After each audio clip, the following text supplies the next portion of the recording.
This podcast has been brought to you by SeekersGuidance, the global Islamic seminary. Help us spread the light of prophetic guidance to millions around the world by becoming a monthly supporter. Make a small donation at SeekersGuidance.org/donate. For as little as $10 a month, you can help people find life-changing guidance. Is it not maybe that part of the test to not be given the ultimate proofs, which convince every human being so that Allah can see who is true yaqeen and who doesn't? Okay, so there's a question that, is it not the case that we're tested by not being given full proof?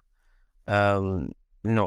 Right? In Islam, فَعْلَمْ أَنَّهُ لَا إِلَهَ إِلَّا اللَّهِ. Allah subhanahu wa ta'ala said to the Prophet, know that there is no God but Allah, no one worthy of worship but Allah. The Quran is full of many proofs. Even, the proofs that are dismissed doesn't mean that they've been refuted, right?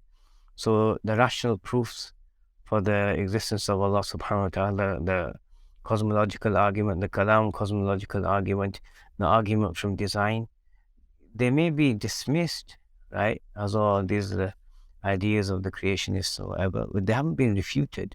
If you look like, I was saying earlier in the class, if you look at the balance of probability, it's much more likely for there to be one omnipotent, perfect being who exists beyond time, who created everything, than for us to be part of this random multiverse with an infinite number of universes, and there's no order or system governing them, and they're not even self-aware or anything like this.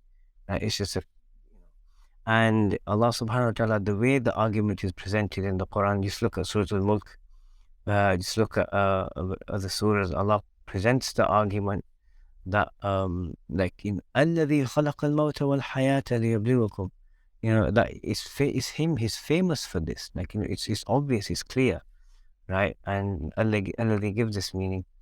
So it's the Quran presents the argument for the existence and perfection of Allah subhanahu wa ta'ala as it's something that everyone should see. You shouldn't even need to argue it.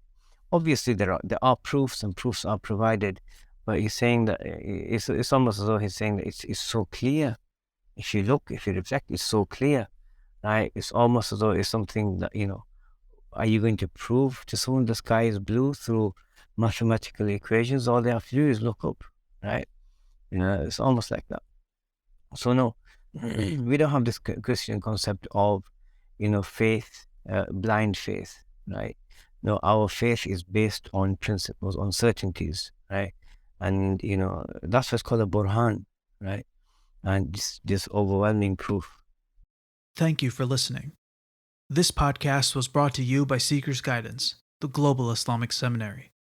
Visit SeekersGuidance.org to access reliable Islamic knowledge taught by qualified teachers. We offer a wide range of courses, podcasts, articles, and a world-class answer service.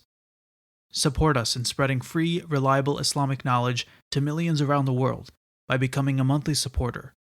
Visit SeekersGuidance.org/donate and make a small monthly commitment today. Our beloved Prophet, peace and blessings be upon him, said, "Whoever guides someone to goodness will have a similar reward." So don't forget to share this podcast and spread prophetic guidance.